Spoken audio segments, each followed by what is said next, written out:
যদি না সে গভীর রাতে প্রভুর প্রেমে জাগো তাসবিহাতে ঘুম যদি না সে গভীর রাতে প্রভুর প্রেমে। আব্দুল্লাহ, কি হয়েছে বাবা? কাঁদছিস কেন? আম্মি, আম্মি। কাঁদিস না বাবা, কি হয়েছে বল। স্বপ্ন দেখেছিস কোনো? হ্যাঁ আম্মি। খারাপ স্বপ্ন দেখেছিস বাবা? হ্যাঁ আম্মি, খুব ভয়ের স্বপ্ন। কিচ্ছু হয়নি, দেখ তুই তোর ঘরে। এই নে, এক গ্লাস পানি খেয়ে ঘুমিয়ে পড়। আমার অনেক ভয় করছে আম্মি। কোনো ভয় নেই, একটু পরেই সকাল হবে। ঘুমিয়ে পড় বাবা। ঠিক আছে আম্মি। আমি পাশের ঘরে আছি, বেশি ভয় লাগলে ঠিক আছে আম্মি। কি হয়েছে আব্দুল্লাহর? এভাবে চিৎকার করলো কেন? ঘুমের মধ্যে স্বপ্ন দেখেছে। ইদানিং ওর দুঃস্বপ্ন দেখাটা বেড়ে গেছে, তাই না? হ্যাঁ, আগে এমনটা হয়নি, হুট করে ওর দুঃস্বপ্ন দেখাটা বেড়ে গেছে। ও কি এখন ঘুমিয়ে গেছে? ঘুমোতে বলে এলাম। ভাবছি ওকে এক জায়গায় রেখে আসবো কিছুদিনের জন্য। কোথায় রেখে আসবে? আমার এক বোনের ছেলে হাফেজ, মনে হয় ওর কাছে থাকলে আব্দুল্লাহর এই দুঃস্বপ্ন দেখাটা কমে যাবে। একটা না একটা মাসালা পেয়ে যাবে। খেয়াল করে দেখেছ আমাদের ছেলে এখন নফসের ধোকায় পড়েছে?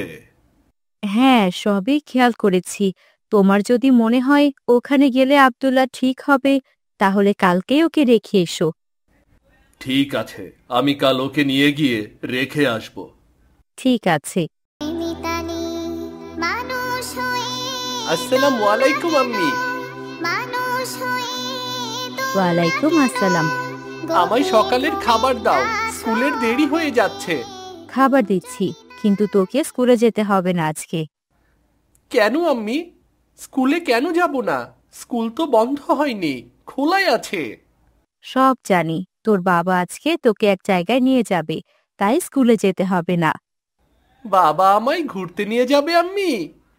হ্যাঁ, তোকে একজনের বাসায় নিয়ে যাবে, সেখানে তোকে কিছুদিন থাকতে হবে। সেখানে আমায় থাকতে হবে? বাবাও কি সেখানে থাকবে?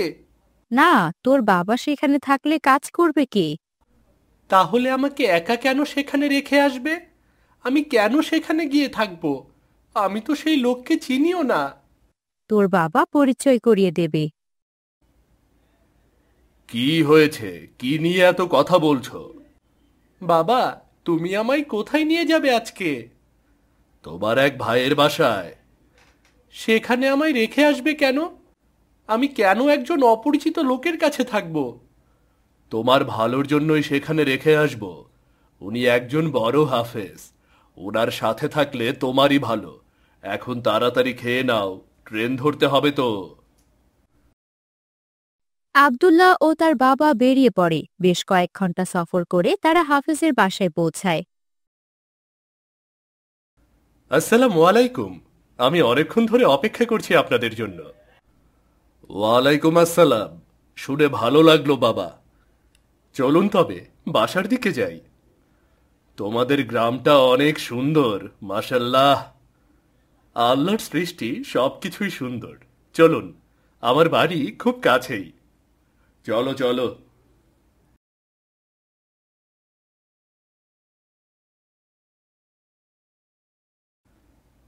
আপনার ছেলেকে আমার কাছে রেখে যাচ্ছেন, এটা সত্যিই অনেক গর্বের বিষয়। আমার কাছে অনেক গর্বের বিষয়। আমি ওকে নিশ্চয়ই ভালো শিক্ষা দেব ইনশাল্লাহ। ইনশাল্লাহ। আমি তাহলে চলি, দেরি করলে ট্রেন ছুটে যাবে। জি আচ্ছা। আব্দুল্লাহ, তুমি ওনার সব কথা শুনবে, কোনো কথা অমান্য করবে না, ঠিক আছে? ঠিক আছে বাবা। আমি চলি, আল্লাহ হাফেজ। আল্লাহ হাফেজ বাবা। পশু পাখি গাছ গাছালি তোমার নামে জেগে করে মিতালি। পশু পাখি চলো আব্দুল্লাহ, অজু করে নামাজে যাই। আমি তো অনেক ক্লান্ত। এজন্যই তো বেশি বেশি নামাজ পড়তে হবে। নামাজ সকল ক্লান্তি ও পেরেশানি দূর করে দেয়। চলো চলো নামাজে যাই, আর তারপর কুরআন পড়ব। আচ্ছা ঠিক আছে।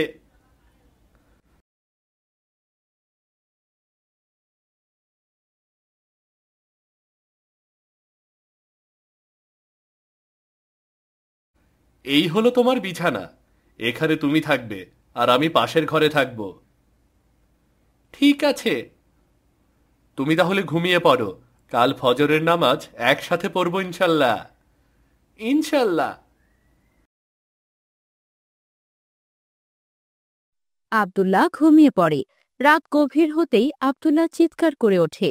পাশের ঘর থেকে হাফেজ ছুটে আসে। কি হয়েছে তোমার আব্দুল্লাহ, এভাবে চিৎকার করছো কেন? আমি স্বপ্ন দেখেছি। দুঃস্বপ্ন দেখেছো?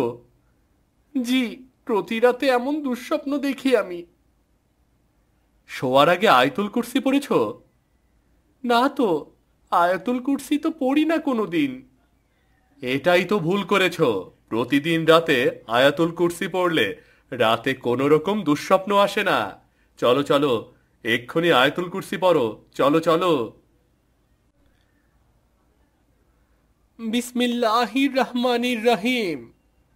আব্দুল্লাহ আয়াতুল কুরসি পড়তে থাকে। পড়া শেষ হলে সে আবার ঘুমিয়ে পড়ে।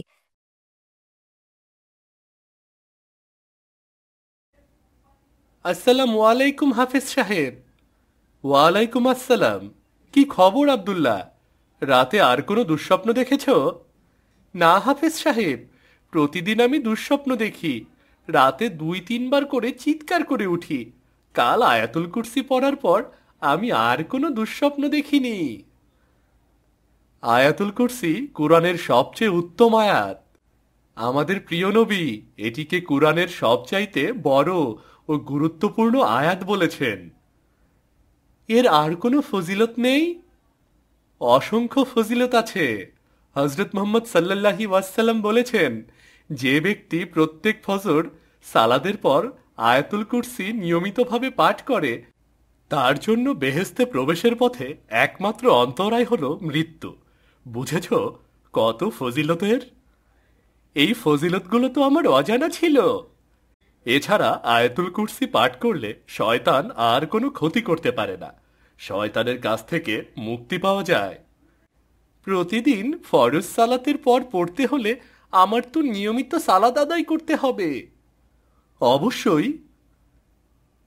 আমি তাহলে আপনার সাথে নিয়মিত সালাত আদায় করব ইনশাল্লাহ। মাশাল্লাহ। চলো তোমায় আরো কিছু ফজিলত বলি। আয়াতুল কুরসি পড়লে বিপদ আপদ থেকে রক্ষা পাওয়া যায়, এটি বিপদ দূর করে। তারপর আয়াতুল কুরসি পড়লে একজন মুসলমান আল্লাহর বিশেষ রহমত আর নৈকট্য লাভ করে। আমাদের প্রিয় নবী বলেছেন, যে ব্যক্তি সকাল সন্ধ্যা আয়াতুল কুরসি পড়েন আল্লাহ তাকে শারীরিক ও মানসিক শান্তি দেন। এইভাবেই হাফেজ তাকে একটার পর একটা ফজিলত বলতে থাকে। হাফেজের কথা মতো আব্দুল্লাহ নিয়মিত সালাত আদায় করে আর আয়াতুল কুরসি পড়তে থাকে। এভাবে 2 সপ্তাহ পার হয়ে যায়। মিতালি মানুষ হয়ে আব্দুল্লাহ, তোমরা কেন মানুষ হয়ে বাবা তুমি এসেছো? গভীর ঘুমে আছো? আসসালামু আলাইকুম। ওয়ালাইকুম আসসালাম। বাবা, অনেক দিন তো হলো আব্দুল্লাহকে রেখে যাওয়ার, আজ নিতে এলাম তাই। সমস্যা নেই, ও ভালো শিক্ষা পেয়েছে কদিনে। আলহামদুলিল্লাহ। এখনই নিয়ে যেতাম না, কিন্তু গ্রামের অবস্থা ভালো না। কি হয়েছে বাবা?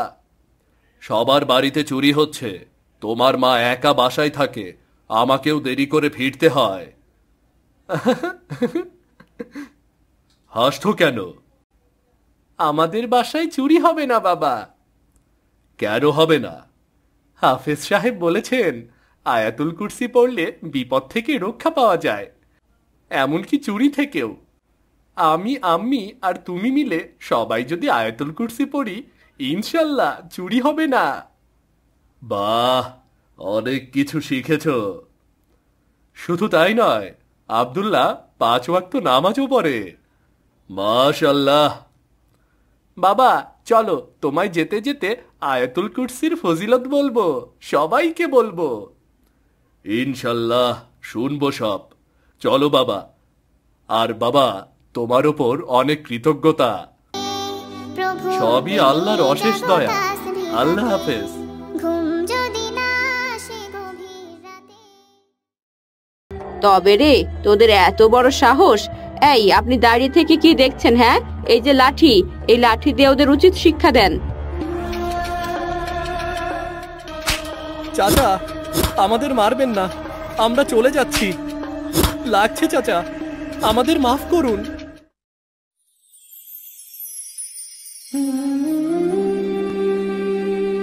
মামি, দুধ নেবেন না আজ? এই যে আপনার জন্য আলাদা করে বোতলে আগেই রেখেছি আমি। না করিম, তুমি খুব বেশি দাম নাও দুধের। অন্য জায়গায় 40 টাকা লিটারে পাওয়া যায়। কিন্তু মামি, ওদের দুধ তো তেমন ভালো না, দুধে ভেজাল মেশায়, তাই কম দামে দেয়। কয়েকদিন থেকে নিচ্ছি, কোনো ভেজাল নেই। নিজের লাভের জন্য অন্যকে ছোট করা ভালো কথা নয় করিম। এই বলে রেহনা বেগম সেখান থেকে চলে যান। করিম আজ বাজারে দুধ বিক্রি করতে পারেনি, কারণ সবাই যেখানে কম দামে পাচ্ছে সেখানেই চলে যাচ্ছে। তাই করিম মন খারাপ করে বাড়িতে চলে যায়। আসসালামু আলাইকুম আম্মি জান, আমি দুঃখিত, আজ বাজারে 1 লিটার দুধও বিক্রি করতে পারিনি। সবাই যেখানে কম দাম পাচ্ছে সেখানেই যাচ্ছে। কি বলছো বাবা করিম? ঘরে যে কোনো বাজার নেই, দুধ বিক্রি না করলে বাজার বা কিভাবে করবে? আপনি চিন্তা করবেন না আম্মি জান, আমি দেখছি কোনো ব্যবস্থা করা যায় কিনা। চাচার সবজি বাগান থেকে দেখি কিছু আনা যায় কিনা।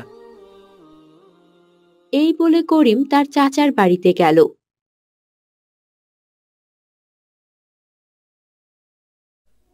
আসসালামু আলাইকুম চাচা যান, আমি একটু সাহায্য চাইতে এসেছি। আসলে আমাদের ঘরে কোনো সবজি নেই, আজ দুধও বিক্রি হয়নি। আপনি কি আপনার সবজি বাগান থেকে কিছু সবজি দেবেন আমাদের? তোদের জন্য কি সবজি নিয়ে বসে আছি নাকি আমি?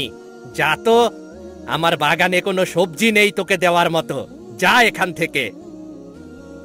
চাচা, আমি তো দেখেছি সবজি আছে। আমার মুখে মুখে কথা, একবার বলেছি যখন নেই, তখন তোদের জন্য কোনো সবজি নেই মানে নেই। এসব কথা শুনে করিম মন খারাপ করে তার বাড়ি চলে যায়।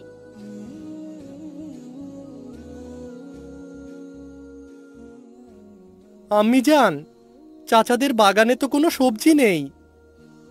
ভাইয়া, আমি বুড়িমার বাড়ি থেকে কিছু নিয়ে আসবো, তোমরা চিন্তা করো না। হ্যাঁ গো, আপনি তো জানেন যে ওদের একটা গাই আছে, সে গাই নাকি ভালোই দুধ দেয়। আপনি ওদের থেকে গাইটা নিয়ে নিন, তাহলে আমরা ওই গাইটাও পাবো আর দুধও। ভালো বুদ্ধি দিয়েছ রেহানা। ওই এতিমের বাচ্চারা এগুলো দিয়ে কি করবে শুনি? আজ গাই নেব, এরপর ওদের পুকুর পাড়ের ওই জমিটাও নেব। আমি বলি কি, আপনি এখনই ওদের বাড়িতে যান। এরপর করিমের চাচা তাদের বাড়িতে যায়। চাচা, আসসালামু আলাইকুম, কেমন আছেন আপনি? তোরা আর ভালো থাকতে দিচ্ছিস কই? করিম সবজি চাইতে গিয়েছিল, আসলে। না, এসব কিছু না। বলছি, আর কতদিন আমার এই গাই তোমাদের কাছে থাকবে? তোমাদের বাপ মরার পর থেকে এই গাই আমি তোমাদের দিয়ে রেখেছিলাম। আর না, এইবার আমার গাই আমাকে ফিরিয়ে দাও। চাচা, আপনি মিথ্যা বলছেন কেন? এটা তো আমার গাই। আব্বু মারা যাওয়ার আগে এই গাইটা আমাকে দিয়ে গিয়েছিলেন, আর আপনি বলছেন এই গরু আপনার? এই বলে করিমের চাচা জোর করে গোয়ালঘর থেকে সেই গাইটা নিয়ে যায়। ওরা অনেকবার বোঝানোর চেষ্টা করলেও করিমের চাচা কোনো কথাই শোনে না। আমি জান, এবার আমরা কি করব? আমাদের এত আদরের গাইটাও যে নিয়ে গেল। আম্মি জান, এটাই তো আমাদের উপার্জনের শেষ সম্বল ছিল। আল্লাহ জানে এবার আমাদের কি হবে। উনি জোর করে আমাদের হকের জিনিসটা নিয়ে গেলেন, আল্লাহ তাকে এর শাস্তি দেবেন। বাহ, গাই নিয়ে এসেছেন এত জলদি, ভালোই হয়েছে। এই এতিমের বাচ্চারা ভালোই আয় করছিল এই গাই থেকে। এইবার আমাদের পালা, কথায় আছে না, জোর যার মুল্লুক তার। ঠিক বলেছ রেহানা। ভাইজান বেঁচে থাকতে সব সময় সবকিছুর ভাগ কম পেয়েছি আমি। এইবার আমাদের পালা, ওদের থেকে সবকিছুই ধীরে ধীরে কেড়ে নেব। আম্মি জান, আমাদের কাছে তো কোনো কিছুই নেই যা থেকে আমরা আয় করতে পারবো। বাবা, আমাদের তো তেমন কিছুই নেই, তবে তোমার আব্বু বেঁচে থাকতে আমাকে বলেছিল এই পুকুর পাড়ের জমিটায় চাষ করতে। এটা নাকি ওনার। তাহলে ভাইয়া, তুমি জমিতে সবজি চাষ করা শুরু করে দাও। আমি আর আম্মি জান সেগুলোর যত্ন নেব। হ্যাঁ আয়শা, তুমি ভালোই বলেছ। আচ্ছা আম্মি জান, ওই জমিতে কি চাষ করা যায় যেন খুব তাড়াতাড়ি ফলন পাওয়া যায়? বাবা, তুমি এক কাজ করো, জমিটা চাষ করে তুমি সেখানে লাউ, কুমড়ো এইসবের বীজ রোপণ করো। করিম তার মায়ের কথা মতো জমি চাষ করতে চলে যায়। তখনই সেখানে করিমের চাচা আসে আর রাগী কণ্ঠে বলতে থাকে, এই, তুই কি করছিস এখানে? হ্যাঁ, আমার জমি চাষ করার সাহস তুই পেলি কোথায়? কি বলছেন চাচা আপনি? এ জমি তো আমার আব্বুর। আপনার কি করে হলো? আম্মি জান, আম্মি জান, এইখানে আসুন। করিমের ডাক শুনে আমেনা বেগম এবং আয়েশা জলদি সেখানে আসে। করিম তাদের সব কথা বলে। আপনি আমাদের ওপর এমন অত্যাচার কেন করছেন ভাইজান? এই জমি তো আমাদের, আপনি কেন মিথ্যা বলছেন? তোমাদের তো সাহস কম না? পাখা গজিয়েছে তোমাদের। এই জমি আমার ভাইজান মারা যাওয়ার আগে আমাকে দিয়ে গিয়েছিলেন। আপনি এই এতিমদের হক কেড়ে নিচ্ছেন ভাইজান। দয়া করে এমনটা করবেন না। আল্লাহ আপনাকে কখনো ক্ষমা করবেন না। এতিমদের হক না দিলে অত্যন্ত তা কেড়ে নেবেন না। এখানে আর একটা কথাও হবে না। যাও এখান থেকে। আমার জমিতে যেন আর কখনো তোমাদের না দেখি, নয়তো ভালো হবে না বলে দিলাম। তোদের গায়ে হাত তুলতে তখন আমি দুটিবার ভাববো না। এই বলে চাচা চলে যান। এভাবে আরো কয়েকদিন কেটে যায়। মূলত করিমের চাচা তার স্ত্রীর কথা শুনে এসব করেন। একদিন আয়েশা ও করিম সাহায্য চাইতে আবারও তার চাচার বাড়িতে যায়। আসসালামু আলাইকুম চাচা, আমাদের একটু সাহায্য করুন। আমি জান যে খুবই অসুস্থ, তাকে ডক্টর দেখাতে হলে কিছু টাকার প্রয়োজন, যা আমাদের কাছে এখন নেই। এই, তোরা আবার এসেছিস? আমাদের কাছে কোনো সাহায্য পাবি না, যা এখান থেকে, এক্ষুনি যা। কেন চাচি? আপনারা তো সবকিছু আমাদের কাছ থেকে আমাদের হক কেড়ে নিয়েছেন, তাই সাহায্য চাইতে এসেছি। তবে রে, তোদের এত বড় সাহস! এই, আপনি দাঁড়িয়ে থেকে কি দেখছেন? হ্যাঁ, এই যে লাঠি, এই লাঠি দিয়ে ওদের উচিত শিক্ষা দেন।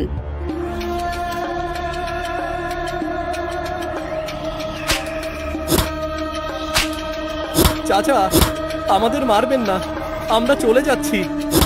লাগছে চাচা, আমাদের মাফ করুন। তারা রাস্তা দিয়ে কাঁদতে কাঁদতে বাড়ির দিকে যাচ্ছিল। তখনই তাদের মাদ্রাসার হুজুরের সঙ্গে দেখা হলো।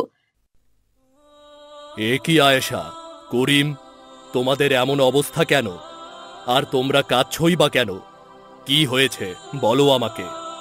আয়েশা এবং করিম তাদের হুজুরকে দেখে আরো বেশি কান্নায় ভেঙে পড়ল।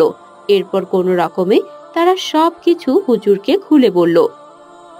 কি, তোমাদের চাচা তোমাদের সাথে এমনটা করেছে? তবে ওকে ওর শাস্তি পেতেই হবে। চলো আমার সাথে। এরপর হুজুর আয়েশা এবং করিমকে সাথে নিয়ে পুলিশ স্টেশনে যায় এবং একজন পুলিশ কনস্টেবল নিয়ে তাদের চাচার বাড়িতে যায়। এই যে স্যার, এই হলো অপরাধী। ওরা সব সময় এই দুই এতিমের ওপর অত্যাচার করে। আপনি একে ধরুন। না না স্যার, আমাকে ক্ষমা করুন। আসলে আমি আমার স্ত্রীর উস্কানিমূলক কথাতে ওদের ওপর এমনটা করেছি। আমাকে ক্ষমা করুন। না স্যার, আর কোনো কথা নয়। আপনি ওকে এক্ষুনি ধরে নিয়ে যান। ওর উচিত শাস্তি হওয়া দরকার। এরপর পুলিশ আর কোনো কথা না শুনে করিমের চাচাকে থানায় ধরে নিয়ে যায়। আর হুজুর করিম এবং আয়েশাকে তাদের আগের পাওনা সবকিছু বুঝিয়ে দিয়ে দেয়।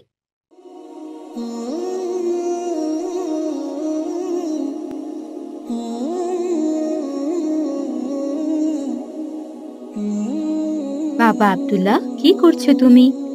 আসসালামু আলাইকুম আম্মি জান, দেখছেন না আমি গেম খেলছি। ওয়ালাইকুম আসসালাম বাবা।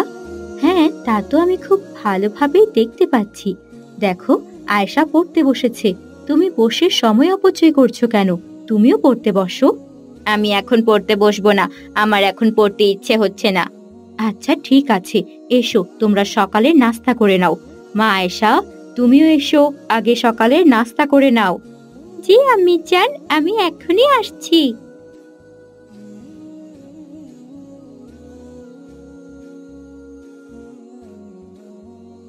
এই আজকেও আবার একই খাবার, রোজ রোজ একই খাবার খেতে আর ইচ্ছে করে না।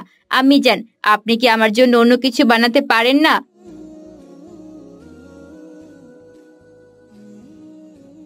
আব্দুল্লাহ, কি বলছো? আম্মিজান কত কষ্ট করে আমাদের জন্য নাস্তা বানিয়েছেন, আর তুমি আম্মিজানকে এভাবে কথা শোনাচ্ছ? এটা তুমি একদমই ঠিক করোনি। আল্লাহ তোমার উপর নারাজ হবেন। আমি তো এমন কিছুই বলিনি, শুধু আমার একই খাবার রোজ রোজ খেতে ইচ্ছে করে না তাই বলেছি।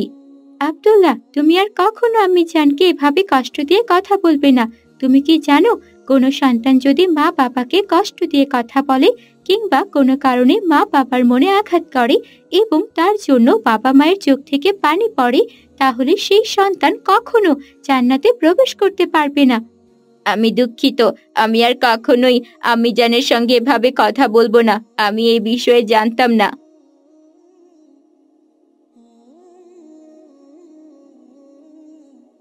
আম্মিজান, আমি একটু খেলতে যাব, সন্ধ্যার আগেই ফিরে আসব। আচ্ছা বাবা, ঠিক আছে। ঠিক আছে আম্মিজান, আল্লাহ হাফেজ।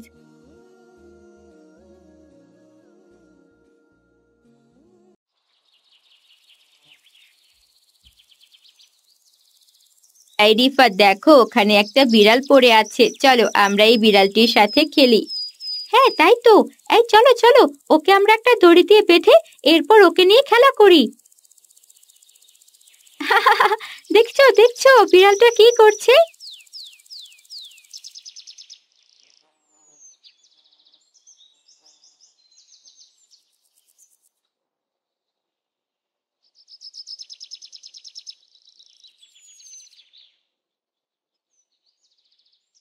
হায় আল্লাহ, এ তোমরা কি করছো? তোমরা বিড়ালটিকে এইভাবে কষ্ট দিচ্ছ কেন? ছাড়ো ওকে। আসসালামু আলাইকুম হুজুর, আমরা তো এই বিড়ালটি নিয়ে খেলছিলাম। জি হুজুর, আমরা শুধু ওকে নিয়ে একটু খেলছিলাম। তোমরা কত বড় গুনাহ করেছো জানো তোমরা? আমাদের প্রিয় নবী রাসূলুল্লাহ সাল্লাল্লাহু আলাইহি ওয়াসাল্লামও বিড়ালকে খুব ভালোবাসতেন। কিন্তু হুজুর, আপনি তো জানেন এই বিড়াল আমাদের কত ক্ষতি করে, আমাদের খাবার। আচ্ছা শোনো, হাদিসে বলা হয়েছে রাসূলুল্লাহ সাল্লাল্লাহু আলাইহি ওয়াসাল্লামের অজুর পাত্র থেকে বিড়াল পানি পান করা সত্ত্বেও তিনি সেই পানি দিয়েই অজু করেছিলেন এবং তারা একসাথে খাবারও খেতেন। ইসলামে বিড়ালকে পবিত্র প্রাণী হিসেবে বলা হয়েছে। আশা করি তোমরা বুঝতে পেরেছো। আমি আসছি, আল্লাহ হাফেজ। হায় আল্লাহ, আমরা কত বড় গুনাহ করছিলাম। রিফাত, চলো আমরা ওকে মুক্ত করে দেই। হে আল্লাহ, আমাদেরকে ক্ষমা করুন। রিফাত, আমাকে বাড়ি যেতে হবে, আজ আমি আসি, আল্লাহ হাফেজ। ঠিক আছে আব্দুল্লাহ, আমিও বাড়ি ফিরছি, আল্লাহ হাফেজ। আসসালামু আলাইকুম দাদি, কেমন আছেন আর কখন এসেছেন আপনি? ওয়ালাইকুম আসসালাম দাদু ভাই, আলহামদুলিল্লাহ, আল্লাহর রহমতে আমি খুব ভালো আছি। আমি এসেছি বেশ কিছুক্ষণ হলো। তুমি কেমন আছো? শুনলাম তুমি খেলতে গিয়েছো। আলহামদুলিল্লাহ দাদি, আমিও ভালো আছি। জি, আমি খেলতে গিয়েছিলাম। আচ্ছা, এখন যাও, অজু করে নামাজের প্রস্তুতি নাও। ঠিক আছে দাদি।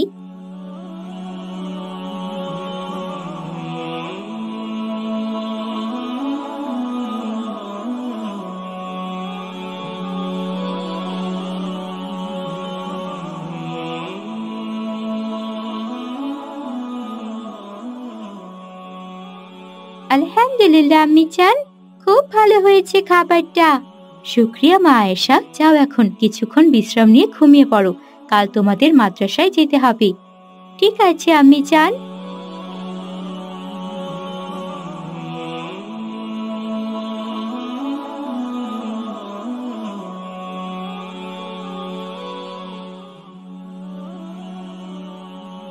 আয়েশা, মা আয়েশা, একবার শুনে যাও তো। কি হলো? এসে শুয়ে পড়লাম, তারপর আম্মি জান কেন ডাকছেন? জি আম্মি জান, আমি আসছি। জি আম্মি জান বলুন, এই সময় আমায় ডেকে পাঠালেন? আমাকে এক গ্লাস পানি দাও তো মা, আমার শরীরটা খুব খারাপ লাগছে। তোমার বাবা তো বাড়িতে নেই, তাই তোমাকে ডাকলাম। দাদি তো আছে আম্মি জান, এই সময় আমাকে না ডাকলেও তো পারতেন। আচ্ছা অপেক্ষা করুন, আমি এনে দিচ্ছি।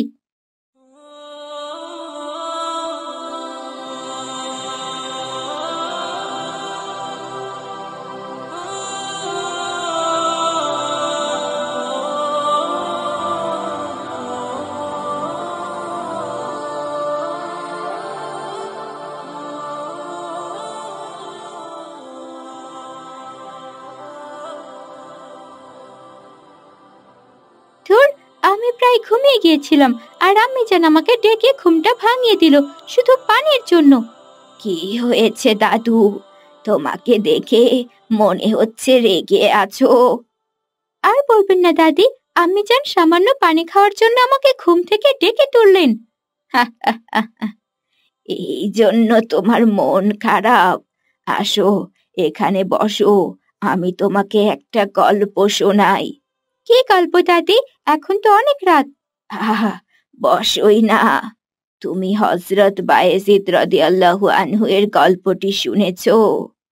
না দাদি, আমাকে বলুন গল্পটি। বায়েজিদ, বাবা বায়েজিদ। জি আম্মি জান বলুন। বাবা, আমার খুব পানি পিপাসা পেয়েছে, আমাকে এক গ্লাস পানি দাও। জি আম্মি জান, এখনই দিচ্ছি।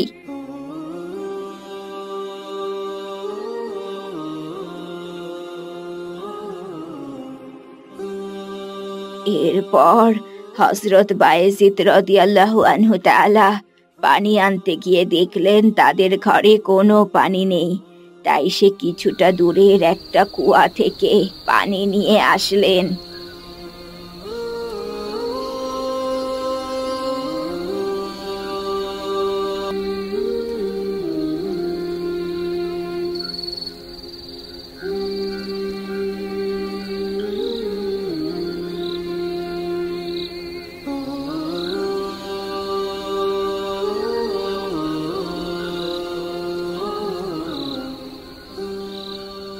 পানি এনে দেখেন তার মা ঘুমিয়ে পড়েছে। এ কি, মা তো ঘুমিয়ে পড়েছেন, আমি এখন কি করব? এক কাজ করি, আমি পানি নিয়ে এখানে দাঁড়িয়ে থাকি। মা হঠাৎ উঠে যদি পানির খোঁজ করে না পান, তাহলে তিনি কষ্ট পাবেন। এই ভেবে হযরত বায়েজিদ পানির গ্লাস হাতে নিয়ে তার মায়ের পাশে দাঁড়িয়ে থাকেন। সময়টা ছিল শীতকাল, প্রচন্ড শীতে যেন তার হাত জমে যাচ্ছিল, কিন্তু তবুও সে একটুও নড়েনি। এভাবেই রাত কাটে। হযরত বায়েজিদের মা তাহাজ্জুদের নামাজ পড়ার জন্য উঠে দেখলেন তার ছেলে এখনো সেখানেই ঠায় দাঁড়িয়ে আছেন। এ কি বাবা, তুমি এখনো এখানে দাঁড়িয়ে আছো কেন এমন শীতে? মা, আপনি যখন আমার কাছে পানি চেয়েছিলেন তখন আমি পানি নিতে গিয়ে দেখলাম এখানে পানি নেই, তাই আমি কুয়া থেকে পানি আনতে গিয়েছিলাম। কুয়া দূরে হওয়ার পানি আনতে একটু দেরি হয়ে যায়, এসে দেখি আপনি ঘুমিয়ে পড়েছেন।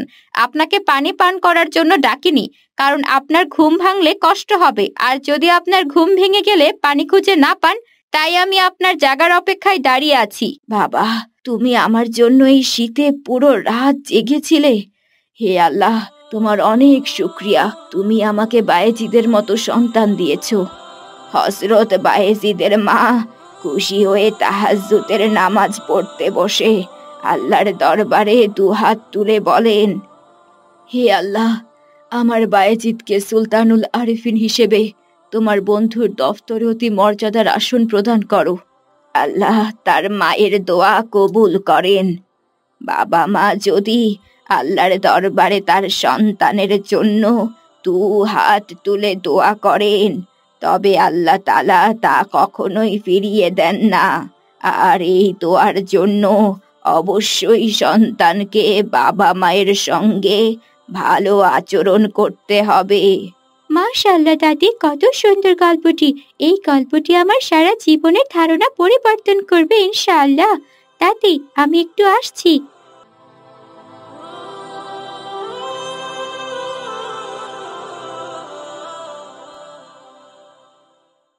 আমাকে ক্ষমা করবেন আম্মি জান, আমি মাঝে মাঝেই আপনার সঙ্গে খুবই খারাপ ব্যবহার করি। আমি তার জন্য অনেক দুঃখিত। আমি আল্লাহর কাছে এর জন্য ক্ষমা চাইছি। আমি সারা জীবন আপনার সেবা করে যাব ইনশাআল্লাহ।